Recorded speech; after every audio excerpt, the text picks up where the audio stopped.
You're listening to Change Your POV podcast, episode 37. I just remember unleashing on a couple of guys in the boxing ring because I'm like, wow. I'm going to call home, goddammit. Oh, so you knew that was a reward. Yeah, they said, if you make someone bleed, you had to make them bleed. And I shit you not, dude, I made the dude bleed, and I was like, look at him, he's bleeding. It was so fun. It was so stupid.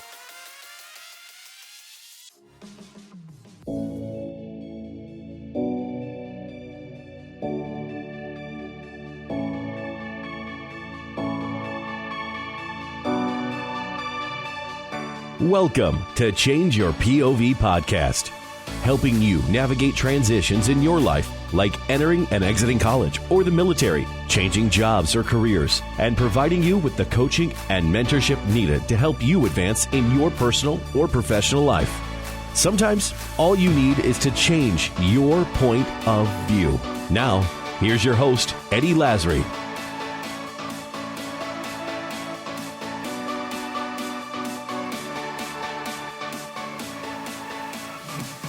Welcome, everyone, to Change Your POV podcast. I am your host, Eddie Lazary, and this week we are joined again by none other than Mr. Bennett Tanton. Bennett Tanton, and I wish I had a applause audio that I could throw. Don't get me started on that shit.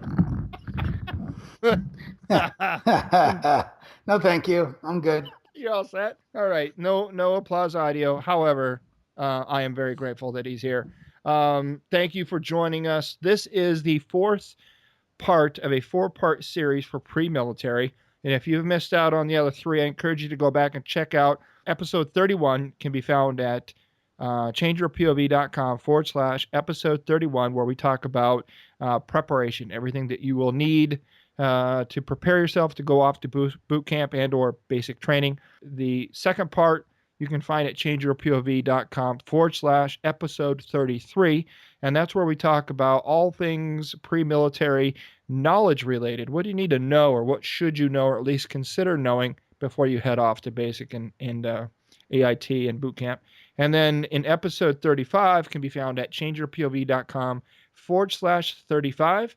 And there we talk about what type of physical training or physical condition you should be in before you go. We get into the different branches of APFT scores and training, etc.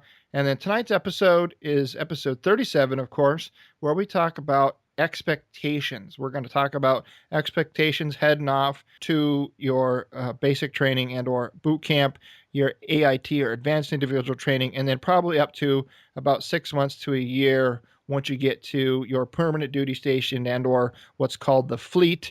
If you're in the Marine Corps, I'm not sure what it's called when you're in the Navy, off to, I don't know, ship or something like that. But anyway, you'll get the idea when we get into this.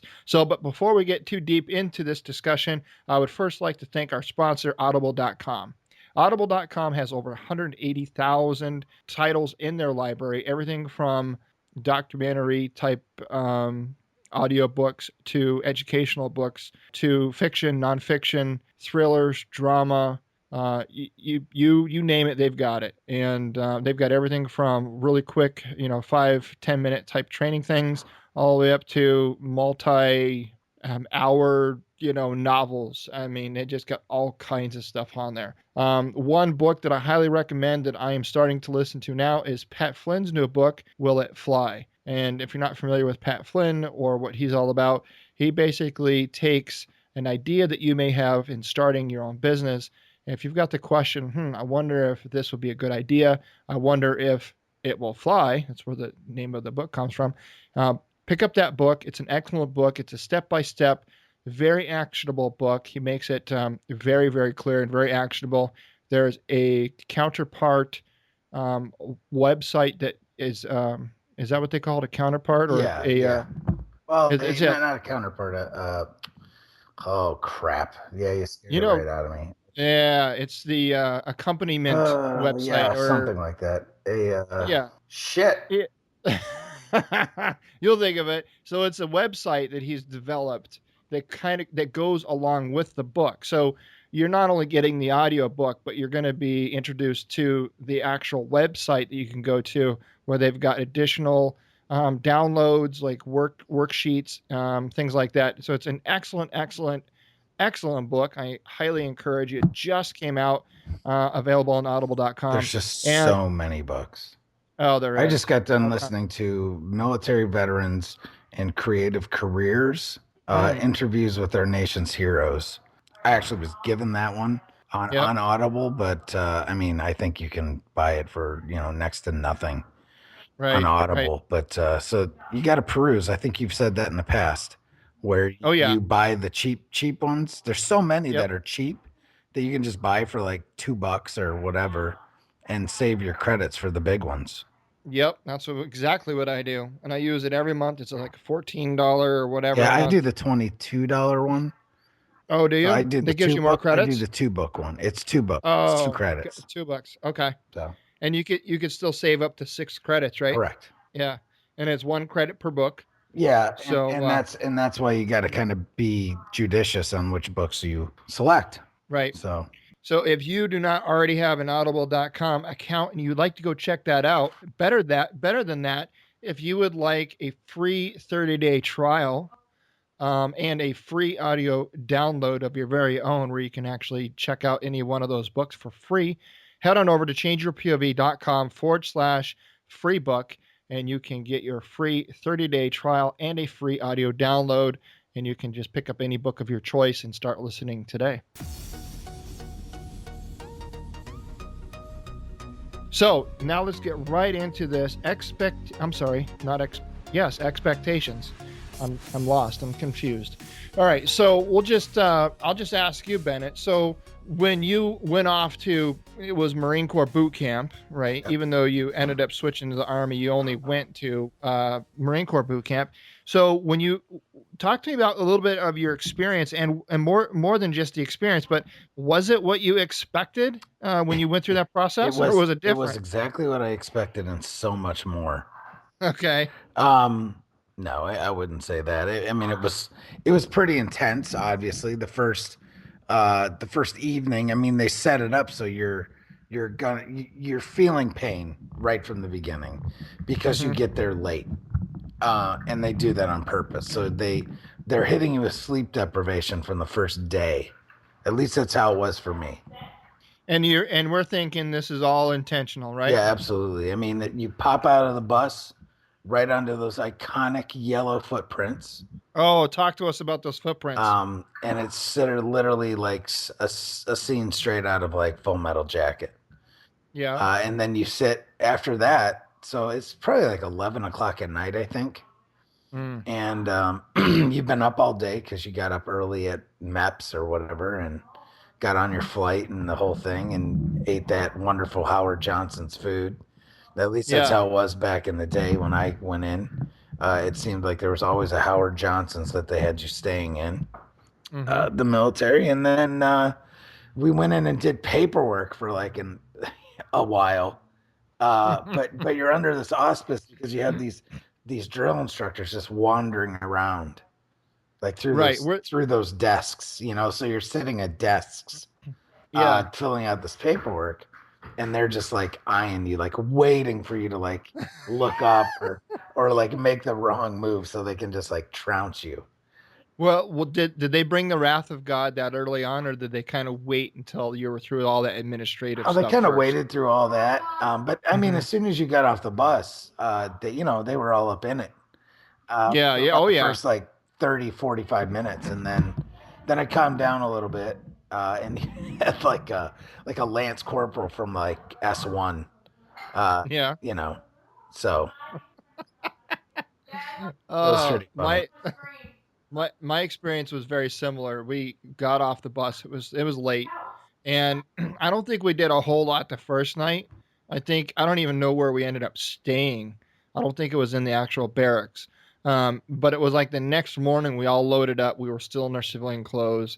We had all of our bags with us and all that wonderful stuff. And then the bus drops us off like under the breezeway of the Starship. I was on Fort Sill, Oklahoma. Right. And there's like the Starships is like It's like a multi-story barracks that are kind of connected on the ends, like in the shape of like a three like a prong freaking star. starship. Yeah, and underneath is like it's almost like a parking garage, but there's no cars under there. It's just where all the formations were. Right. And so we get off the bus, and all the drill sergeants are like, they're yelling stuff that we don't even understand at the moment, right? Where they're like, Yeah, "Get because in they're all like, yeah, they're all formation!" rolling in acronyms and stuff too. We're Yeah, like, what? or like What does that mean? we're like, "What's a formation?" Right. Right? We're like, I don't know. So we all like kind of run into this circle, like this gaggle, and they're like, "Don't let your bags hit the ground." And sure enough, as soon as we get to underneath the breezeway, like 5 people like drop their bags on the car. Get back on the bus. So there we are, going back on the bus with all of our crap, and then of course, we just get on the bus, and they're like, "What do you sit down?" So we sit down. Everybody off the bus. So we all run off the bus. Don't let your bags hit the ground. And somebody has like a strap that's just dangling and touching the ground. Wouldn't you know it? Back on the bus we go. I think we got on and off the bus probably 8 or 9 times Oh. before we finally figured out how to get all of our bags off the bus without touching the ground Right. and into this freaking formation. And I think there's a lesson in that. When you go off, you're going to do things over and over and over, very repetitive, and you're going to get pissed and you're going to get angry. But what ends up happening is it becomes, at first, you're angry at the person that did it, right? Right. And you're mad at them because they can't get their shit together, so you're angry at them. But then the next time it happens, it's somebody else, so you get pissed at them. But then, lo and behold, guess what? One of these times it's you, and now everybody's pissed at you. And then before long, everybody turns their hatred towards each other, and it becomes an us versus them. And so that Right. right, and now the drill sergeants are now the enemy, Yeah, and and that's all by design, of course. it is all by design. That's exactly what they want to have happen. Right. God, I But remember doing that like with when we would do like recon when we'd get new ropes is what we called them out of mm, recon. We would get these ropes and just thrash them until they become one cohesive unit because they yeah. just hate you so much Hmm. that they're you know it makes them love each other. Right, Is exactly. basically what it is. So Yeah. And so what happens is now everybody's got a common enemy, which is the drill sergeants. And which what it does is it forces you to come together as a cohesive team. Well, absolutely. a more cohesive, you're not going to be a very cohesive team right out of the gate, but you'll eventually get there. And everything was very regimented. I don't know if they still do this, but they marched us upstairs. And well, we did all that administrative stuff too. That paperwork, we did the paperwork. We had to do the shots. Well, I think we did the shots at the MEPS. Yeah, no, we did shots at boot camp. I Did just we? don't Okay. remember. It was like, and I think we were in receiving for like, I want to say it was like 4 or 5 days. Where Yeah. you Yeah. ended up going to like cash sales and getting all your Yes. garbage, and then you did. There was Yes. one day that was like medical, and another Right. day that was like dental, and then Right. I remember. Oh my God! First week I was in boot camp. Actually, I got picked up. When you get picked up by your drill instructors, and you go through the flip out session and Oh whatnot. yeah. But like 3 days after that, so it was like my fourth day actually in platoon. Yeah. I got like three of my wisdom teeth taken out. Oh no way. Yeah, that Oh was my like, and god. and and I got light duty for one day. Oh. Oh. The ibuprofen though, I'm sure, right? Yeah, I think they Yeah. actually gave me Tylenol 3 Tylenol 3. for Oh, just for lucky one lucky day, you. just for one day though. Oh. So I actually got to stay in my rack for like the whole rest of that day, Yeah. which was really weird because I bet you were just like I was totally. freaked out of my mind because Yeah. I'm laying there like at the position of attention, like, oh my God, like you don't want anyone to see you. Right. You're Right. trying to hide and oh man. But I went and ate chow with the rest of the platoon and stuff, but that was worthless because I couldn't even eat really. Right. And then the very next day, like they didn't wake me up that morning. Like I got to sleep in because it was a 24-hour profile. Right. So like I, I was good until like 9:56 the next morning, and Oh. then it was off to the races. Man, like nothing ever happened, right? Exactly. And my Yep. shit was still jacked up, you know? Oh yeah. Well, That it shit takes a all while. worked out, but oh my God. Damn. 3 wisdom teeth in one shot. No, they didn't put me out or anything. No, hell no. They yanked them, crushed them, yanked them, did the whole thing, sewed them up, and then that was it, man. 24-hour Nice. profile, get out. That's all you need. Let's go march. Welcome to the Yeah, military. Get back to work. absolutely. It was crazy. So now when we went in, we still had the black boots. Remember those? Yep. So I have same thing. Yeah. Yeah, yeah. So we went through that the receiving. We went to the CIF there and got issued all of our shit. And so we're still on receiving. We haven't actually gone to the actual basic training yet, but we got our shit. Right. And the wasn't an actual drill sergeant, I don't think. Well, I think he might have been, but he wasn't like ballistic on us. Right. Like we weren't actually in basic training yet. We were just receiving. Right. And he's like, but we still had to meet like a schedule. And he's like, or they're like, all right, after chow or whatever, we had like 2 hours to kill before we had to go back inside the barracks and like clean and do all this stuff. Yeah. And so we all had to go outside with our, 2 new pairs of black boots, and we had to polish them with kiwi. And so I had no idea. I never even heard the word, like literally when I was going through the CI or the shopette there to buy our list of things that we had to buy. One of the things on the list was kiwi. And I was freaking walking up and down looking for the fruit aisle. Oh my God. Because I had no idea. See, like in Marine Corps boot camp, you get like a little like one of those handout shopping baskets. Yeah, yeah. But then they send you through like a line. Yeah. It's not in like a shopette or whatever. It's like in a line, and there's people like a CIF. Yeah, and they like actually like you have a list of stuff that you need. Yeah. And so they've got it basically broken down. So it's not like it's not difficult.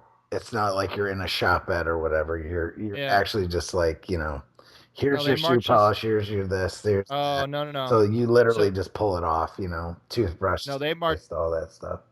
They marched us to the shopette, and we each grabbed a little basket with lists. That's great. And we had to run through there as fast as we could to make sure we had everything on the list. So I'm like, literally, it's the only thing I couldn't find because I didn't know what the hell it was. So I'm like asking everybody, I'm like, what the hell is kiwi? Where do I get it? And some dude like pulled out the can of kiwi that he had in his basket. He goes, it's shoe polish, man. It's over there. So I went and got the shit. Long story short, I bought it. So that night we had to go out with our kiwi and the brush and everything that we bought, and we had to polish our boots. Well, I'm sure you can imagine, if I didn't know what the hell kiwi was, I probably knew very little about how to actually polish my. I had no clue. None of us did. Brutal. None of us did. So we're all out there trying to figure out what the hell. And this is kind of a worthless story nowadays because I don't think anybody has black boots. Did they make you strip down your boots first? Well, no, they didn't tell us anything about that. Oh my God. No. We're putting polish over, because the boots have like that thin rubber over the top. Right. Yeah. No. We're polishing that shit up. It was awesome. And then we had to get they made us take a little like white out and put white dots on the back of our boots up towards the top of the back of our boots on one pair, because we were told we had to alternate white dot day and no white dot day to make sure that we were breaking in our boots evenly, because they didn't want everybody to just wear one pair of boots for the entire basic training and leave the other. So did you guys have full leathers, 2 pairs of full leathers? Yeah, 2 pairs of full leathers. We got issued a pair of full leathers and a pair of jungle boots. Oh, no. We didn't get issued. The first pair of jungle boots I bought on my own dime when I got to my permanent duty station. Yeah, I got issued, and not everyone had green or black. You know what I mean? It was kind of what they had. So I actually lucked out because I have a bigger foot. I have a 12. So, and for my height, that's kind of big. Yeah. So I got issued the green Altimas right off the bat, which are the Cadillac of junk. Hell yeah. And everyone was like, my drill sergeants were like, drill instructors were like, oh, you got the good ones. It was fucking funny. Yeah, but they had us out there like with saddle soap, stripping our boots. Really? Before we started in on spit shining, and our shoes. We actually had Oxford shoes that they issued us, but then they also issued us Coraframs, but they Oh, okay. wouldn't let us wear the core frames until graduation. So the core frames for our listeners are like the permanently shiny shoes that are like you don't have to shine them, but they scuff really, really, really but they easy. look so much better.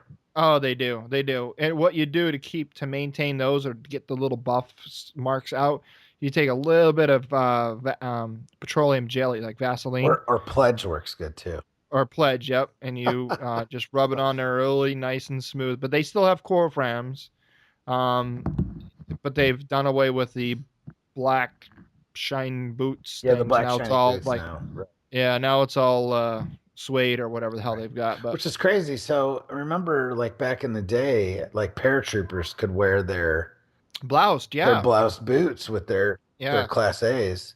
right, But I guess that doesn't exist anymore. really. Maybe. I don't know. I'm Oh, not I don't sure either. though. So, so there you are, and everything is going to be absolutely foreign to you. What's going to be foreign to you more than anything is just the culture shock. You hear the term culture shock a lot, and a lot of people don't really understand what that is until they go to like a third world country and they're like, "Oh my God, this is so different than what I'm used to." You're going to experience a lot of the same thing. You're going to end up completely changing your sleep pattern. You're going to change your eating pattern. You're going to change your thought process. You're going to change your attitude about life in general. And it's all for a purpose. What their job is, the drill instructors or the drill sergeant's purpose in life, is to basically break you out away from your individualism, and teach you how to become a cohesive unit. Because at the end of the day, there is no individuals in the military. You succeed and you fail as a team. You fight on the battlefield as a team, and it's the team that you really have to rely on for everything. And so, in being an individual in the military is really not, you're not going to be successful, and that even is more so when you go through basic training and AIT. Well, one of the things that's good at this point is that most of the or at least senior NCOs that will be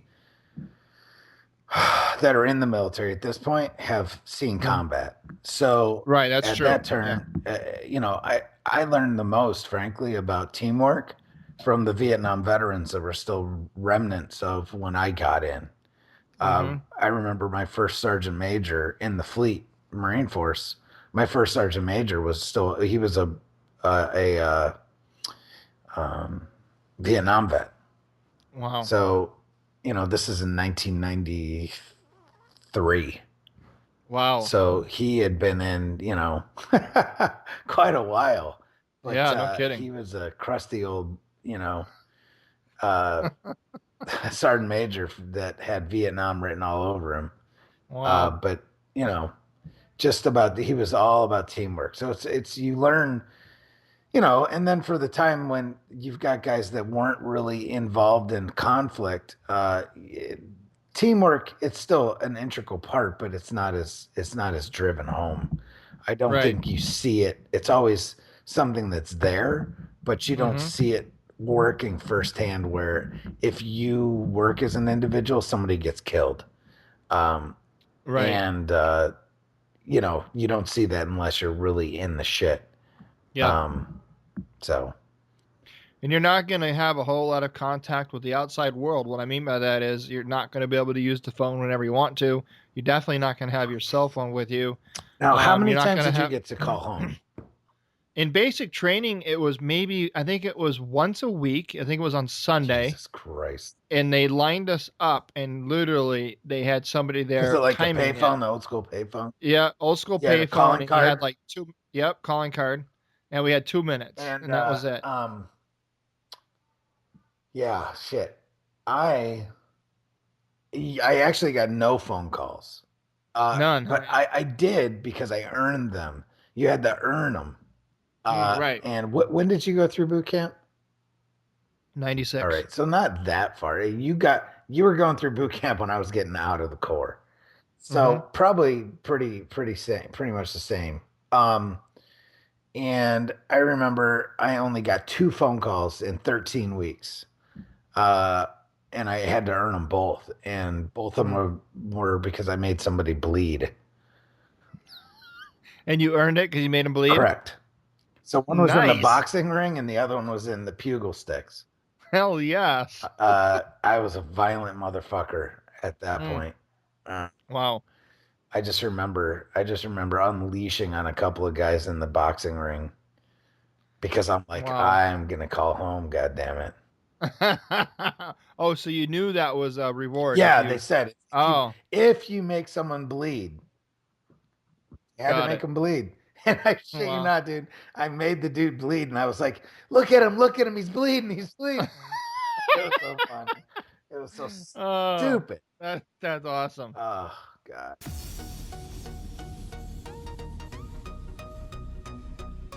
So the whole point of basic training and boot camp is to let's face it, not everybody's going to pass basic or boot camp, but that's by design as well.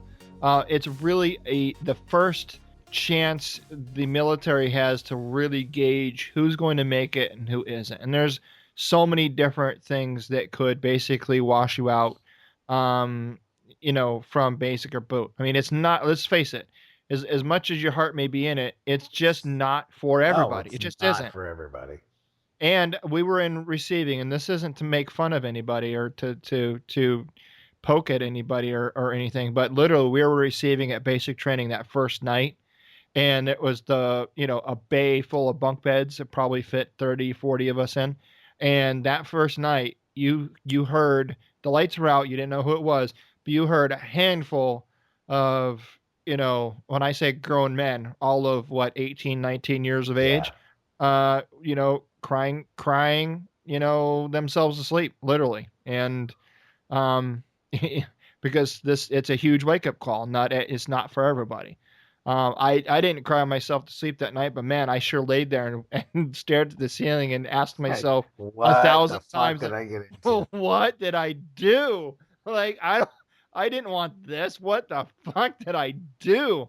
So yeah, I questioned myself highly there. But once I got the basic and shit just started to happen so fast, like by the time I did go to bed, like you're so exhausted, you just pass out and you wake up and you do it again the next day. Oh, exactly. So I just remember, I honestly, I don't remember anything past like the first few hours of the receiving process. I mean, I remember snippets, I don't remember any of that. Now I remember the full first day of getting picked up and laying in on the Did you have the cattle cars? Yes. Yes. But we didn't have to get in the cattle cars then. We actually marched to our battalion. Okay. So and then all hell broke loose, but Jesus Christ. So but I just remember the first couple of days with that and just being like, dude, it's like, this sucks kind of, but it's pretty awesome too. I just remember having like that. I just remember having the feeling of don't fuck up. Yeah, right. And because, I've seen plenty of guys fuck up and I was like, oh man, this is going to suck. So did they give you a shower your first day in boot?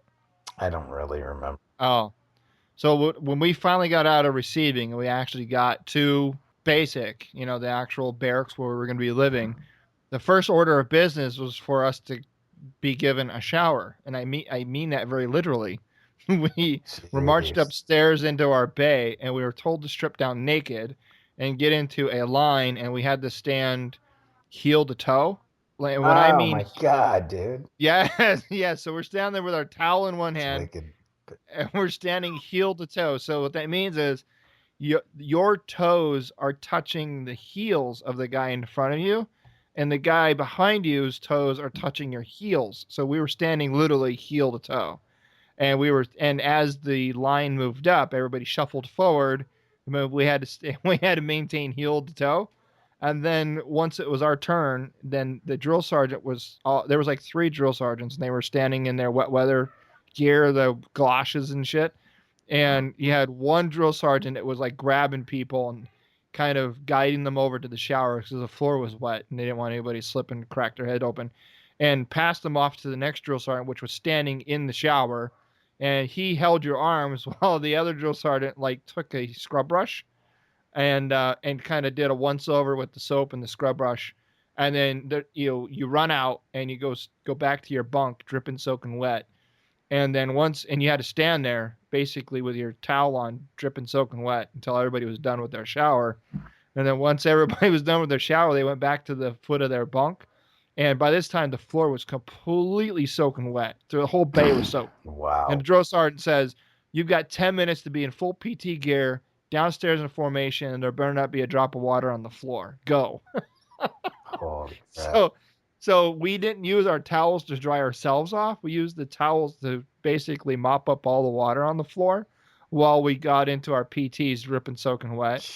And again, everything is by design. It was an exercise in, modesty, because when you're in the military, you've got to break some sense of modesty because, you're going to be going to the bathroom out in the field with your buddies, and you got to get past the, let's face it, if you go to war and it's a chemical or biological environment and you're in full mop gear, your mission-oriented protective posture, that's your chemical suit. If you need to go to the bathroom on number 2, there's procedures for that, and it calls for doing that with a battle buddy to basically kind of hold you up off, the ground while you do your business into a cat hole. That's part of life. Everybody has to relieve themselves, and that's just part of the deal. So breaking one's sense of modesty is a necessary evil, but that's what basic and boot camp is for.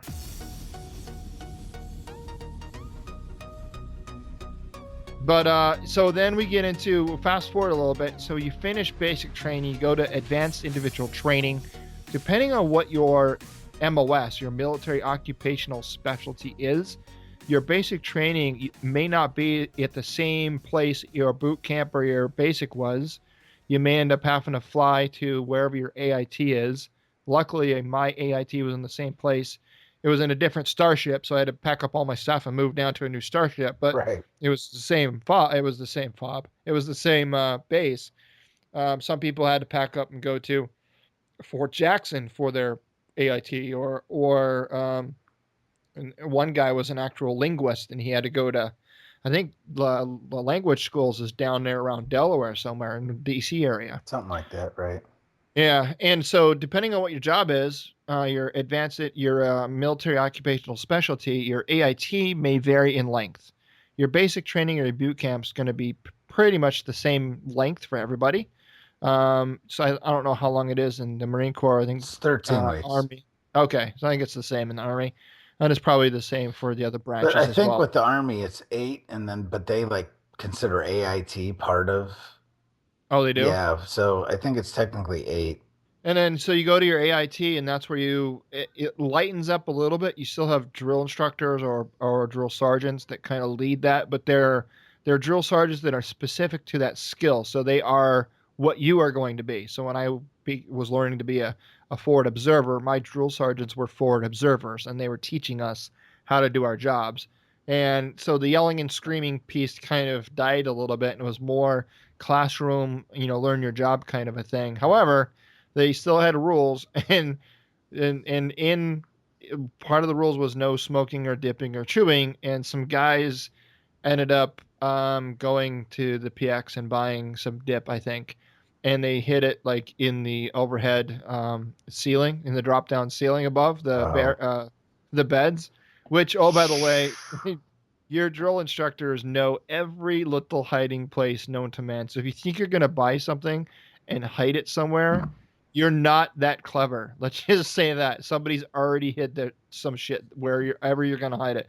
So this, next thing you know, we're out on the same breezeway, and there's this guy, and he's down there, and he's like, he's got to run over to the volleyball pit, and he's got to fill up sandbags, and then he runs the sandbags over, and he runs back and forth, filling up sandbags, running in the back, filling up sandbags, running in the back, until he builds basically a half circle of sandbags, probably wide enough for 2 people to lay behind, and probably like a foot high. Ugh. So I don't know how many sandbags that is. But Jesus. Then he had to take a training Claymore mine with the wire and the clacker and everything, and he had to position his can of dip out like probably 40 meters away from his little sandbag thing that he made. And he had to set up the Claymore mine and get behind it and aim it at the can and then run the wire back and then get behind his bunker there with the little clacker and yell, Claymore, Claymore, Claymore, and blow up his can Oh of my dip. God. Oh, yeah. That is And then, awesome. and then he had to like ravel up the cord, put everything away, and then move the sandbags back and then do it again. Holy crap. Do it again. Yeah. One drill sergeant caught a guy with a can of dip, and the drill sergeant made him eat the whole can right then and Oh there. no, I bet that dude was like Yes, puking. he was everywhere. It was Dude, that's brutal. horrible.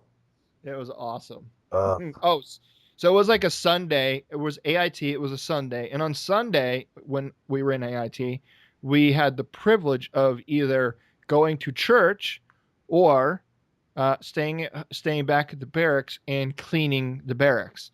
I did not feel I did not want to march all the way over to the church and do the church thing, so I decided to stay back. And so I was underneath my bunk, like making my bunk, and I'm underneath there, and I'm tucking the white sheets into the springs of the bunk. You know what I mean? Right. And I thought, oh man, this is kind of comfy, and I'm really really tired. So I kind of wedged my fingers like into the springs of the bunk bed underneath the bed, and I let my arms dangle, and I fell asleep. Oh my God. I figured if the drill sergeant walked in and saw me with my arms up underneath the bed, that he would think that I was tucking my sheets in. Oh my God. Next thing you know, I don't know how long I fell asleep for, but the next thing you know, something grabs a hold of my ankles and rips my ass out from underneath the bed so goddamn quick. I freaking almost ripped the tips of my fingers off, man. Holy And there I am. shit. I'm laying there's drill sergeant straddling me, one foot on each side of me. He's looking down at me with his round brown, and he's like, What the fuck "Are are you you doing? are you fucking tired?" Oh my God. Next thing you know, about 3 minutes later, I was in full battle rattle with a training AT4 running up and down the stairs Oh uh, man. for a couple of hours. It was awesome. That'll do Yeah, it. That'll do it. yeah, yeah. All right, so we fast forward a little bit further, and now we graduate AIT, and we're smart on our job, and we get orders to our permanent duty station, wherever that might be. A lot of bases that do the basic training also have a permanent party element there, so you could very well get stationed at the same place that you did basic or AIT at, but typically you're going to probably end up going somewhere else. And my first duty station was Fort Hood, Texas. And I didn't find out there was two divisions on Fort Hood. I didn't even know which division I was going to be a part of until I got to Fort Hood. I signed into the Fort Hood receiving, and I was there for probably 2 weeks. Don't know why it takes that long, but it did. And of course, the whole time we were there, we were put up in these old World War II barracks. Open barracks is very similar to what you might have seen in Full Metal Jacket, if you ever seen that movie. Right. Looked very similar to that. And so we had to still do PT in the morning, and we still had to do all that. And then, which I kind of expected. But then I got orders to go to fourth Infantry Division. So I got the 4th Infantry Division, which was my actual duty station. Now, this was where I was actually going to be put on a team, and I was going to have a team sergeant and a squad leader and a platoon sergeant and all of that. I was so excited. I finally get there, and my team chief looks at me, and he goes, I got there late in the day. I get there, and my team chief looks at me and says, all right, make sure you're here tomorrow 5:30 with your PTs. I'm like, PTs? He goes, yeah, we're doing PT. And I was like, I thought doing PT every day was only a basic training and AIT thing. I thought once you got to your permanent duty station, like you didn't have to do PT every day. God. Yeah, I was like, what? We had to do PT every day? Oh man. Oh yeah, nobody told me that. I was like completely beside myself, man. Yeah, I was ignorant, man. So funny. So what else in terms of expectations? I mean, what are some things that people that are going to join or are joining that they should probably know or consider, or in terms of expectations? Anything that we haven't already covered? Expect it to suck. Yes. Just expect it to suck and that it doesn't last forever. So just suck it up and drive on. You know, I mean, Yep. at the end of the day, you'll be fine. Just suck it up. You'll get through it. One thing that helped me is I focus on getting to the next wherever, because no matter what they had us doing, we never knew what we were going to do next. But we always knew that there was always going to be, like, we were always going to go to the dining facility and eat chow, right? Exactly. We knew we were going to go to lunch. We knew we were going to go to dinner. We knew that. So what I did is I focused on the things that I knew that we were going to do. And I was like, okay, I'm going to focus. I'm just going to go from breakfast to lunch.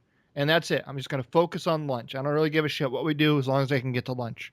And then so once we got through lunch, and I'm like, all right, I don't give a shit what we do between now and whenever, but I'm just going to get to dinner and just focus on getting to dinner. So a lot of people say take it day by day. I couldn't do that. I was literally taking it from meal to meal. And that's how I found to get through it. And I don't know, some people might be able to take it day by day or week by week or whatever, but once you're there, you lose track of days. You don't really know what day it is, and you really don't know what time it is. The only real clock you have is breakfast, lunch, and dinner. Yeah, just know that your ass is going to be eating breakfast at like 4:30. At least that's how it was for us. Nice and early. Yep, absolutely. So, all right, man. Well, hey, thanks for that. This has been a great series of episodes for the pre-military. We talked about preparation in episode 31, knowledge in episode 33, physical in episode 35, and of course expectations tonight. So I hope you enjoyed this 4-part series. We've got a lot more information headed your way. You can find out more by going over to the show notes page for this episode at changeyourpov.com/episode 37. If you want to reach out to me directly, you can email me at eddie@changeyourpov.com. Let me know what you thought of this. If you liked it, didn't like it, maybe something we missed and we could have included, or maybe we need to put together a whole nother episode and cover something that we didn't touch on. I would be happy to do that. And again, check out the audiobook over at audible.com. You can find your 30-day free trial and a free audiobook at changeyourpov.com/free book. Until next time.